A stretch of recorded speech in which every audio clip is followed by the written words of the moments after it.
प्रधानमंत्री नरेंद्र मोदी अपने गृह राज्य गुजरात के दौरे पर पहुंचे हैं। यहां सुबह बेट द्वारका मंदिर पहुंचे और दर्शन पूजन भी किया और इसके बाद उन्होंने नवनिर्मित सुदर्शन सेतु का उद्घाटन किया है। ओखा और बेट द्वारका द्वीप को जोड़ने वाले सुदर्शन सेतु का निर्माण 979 करोड़ रुपए की लागत से हुआ है। पीएम मोदी ने अक्टूबर 2017 में 2.3 किलोमीटर लंबे पुल की आधारशिला रखते हुए कहा था कि ये पुराने और नए द्वारका के बीच एक कड़ी के रूप में काम करेगा और अब ये पुल बनकर भी तैयार हो गया है और आज जनता के लिए खोल दिया गया। इस पुल के एरियल व्यू का जो नजारा सामने आया है वो बेहद ही शानदार है। ये बिल्कुल किसी हॉलीवुड फिल्म के सीन की तरह ही दिख रहा है। 4 लेन वाले 27.20 मीटर चौड़े पुल के दोनों तरफ 2.50 मीटर चौड़े फुटपाथ भी हैं। आपको बता दें कि 2.3 किलोमीटर लंबे इस सुदर्शन ब्रिज से अब बेटक द्वारका पहुंचना और भी ज्यादा आसान हो जाएगा और साथ ही इसे इस तरह से डिजाइन किया गया है जिससे ये कृष्ण भक्ति के वाहक के तौर पर भी देखा जाएगा। खास बात यह है कि ब्रिज के पाइपलाइंस कृष्ण की मूर्ति के आकार के ही है और साथ ही उन पर बने मोरपंख दिन और रात दोनों समय श्रद्धालुओं को लुभाएंगे। ब्रिज के पाथवे पर गीता का सार भी लिखा है। इतना ही नहीं, यहां भगवान विष्णु के सहस्त्र नाम भी लिखे हैं। तो पीएम नरेंद्र मोदी आज मन की बात कार्यक्रम के जरिए देश को संबोधित करने वाले हैं और इसके अलावा प्रधानमंत्री मोदी बंगाल के कल्याणकारी समेत देश के विभिन्न राज्यों में बने 5 नए अखिल भारतीय आयुर्विज्ञान संस्थान यानी कि एम्स को राष्ट्र को समर्पित करेंगे। कल्याणकारी के अलावा राजकोट गुजरात, भटिंडा रायबरेली और मंगलगिरी जो कि आंध्र प्रदेश में है नवनिर्मित एम्स का वर्चुअली वो उद्घाटन करेंगे। एम्स कल्याणकारी के कार्यकारी निर्देशक डॉक्टर रामजीत सिंह की माने तो पीएम रविवार दोपहर 3 बजे इन संस्थानों को राष्ट्र को समर्पित करेंगे। नदिया जिले के कल्याणकारी के पास बसंतपुर गांव में स्थापित एम्स के लिए 2018 में भूमि पूजन भी हुआ था।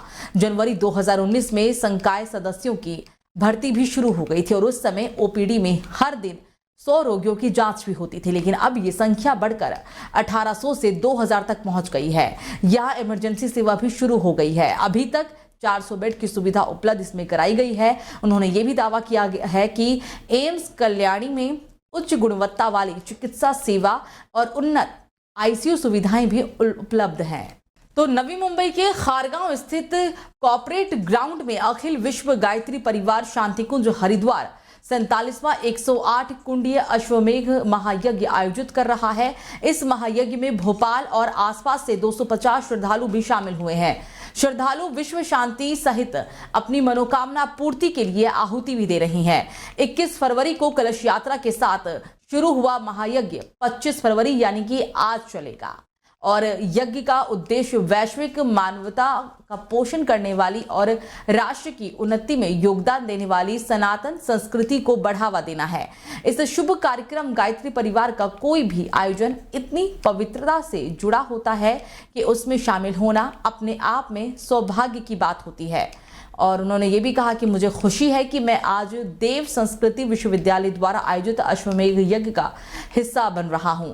जब मुझे गायत्री परिवार की तरफ से इस अश्वमेध यज्ञ के शामिल होने का निमंत्रण मिला था। गायत्री परिवार का अश्वमेध यज्ञ सामाजिक संकल्प का एक महाअभियान बन चुका है। इस अभियान से जो लाखों युवा नशे और व्यसन की केंद्र से बचेंगे, उनकी वो असीम ऊर्जा राष्ट्र निर्माण में के काम में आएगी। युवा ही हमारे राष्ट्र का भविष्य भी है। युवाओं का निर्माण ही राष्ट्र के भविष्य का निर्माण है।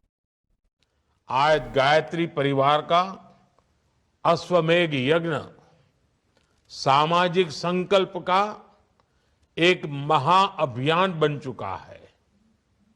इस अभियान से जो लाखों युवा नशे और व्यसन की कैद से बचेंगे, उनकी वो असीम ऊर्जा राष्ट्र के निर्माण में काम आएगी। युवा ही हमारे राष्ट्र का भविष्य है। युवाओं का निर्माण ही राष्ट्र के भविष्य का निर्माण है। उनके कंधों पर ही इस अमृत काल में भारत को विकसित बनाने की जिम्मेदारी है। मैं इस यज्ञ के लिए गायत्री परिवार को हृदय से शुभकामनाएं देता हूं। मैं तो स्वयं भी गायत्री परिवार के सैकड़ों सदस्यों को व्यक्तिगत रूप से जानता हूं। आप सभी भक्ति भाव से समाज को सशक्त करने में जुटे हैं।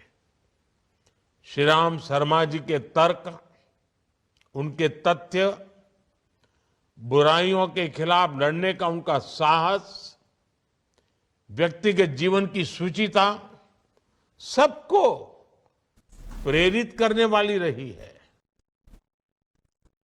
तो केंद्रीय गृह मंत्री अमित शाह रविवार को ग्वालियर और खजुराहो के अलावा राजधानी भोपाल भी जाएंगे। मध्य प्रदेश में लोकसभा चुनाव में 10% वोट शेयर बढ़ाने के साथ 29 लोकसभा सीट को जीतने का वो मंत्र भी देंगे। केंद्रीय गृह मंत्री शाह शाम को भोपाल पहुंचेंगे। यहां वो कुशाभाऊ ठाकरे सभागार में प्रबुद्धजन सम्मेलन में शामिल होंगे और इसके अलावा गृह मंत्री अमित शाह मध्य प्रदेश के पदाधिकारियों के साथ मुलाकात करेंगे और लोकसभा चुनाव में जीत का मंत्र देंगे। आपको बता दें कि मध्य प्रदेश में लोकसभा की कुल 29 सीट है। बता दें कि भोपाल के होटल आदित्ययाज में अमित शाह बैठक भी करेंगे और इस मीटिंग में ग्वालियर चंबल लोकसभा क्षेत्र की प्रबंध समितियों के नेता भी शामिल होने वाले हैं। इस दौरान अमित शाह ग्वालियर, मुरैना, दतिया और भिंड लोकसभा क्षेत्र के कार्यकर्ताओं के साथ बातचीत भी करेंगे। साथ ही वो खजुराहो लोकसभा क्षेत्र के मेला ग्राउंड में आयोजित बूथ स्तरीय सम्मेलन को भी संबोधित करेंगे।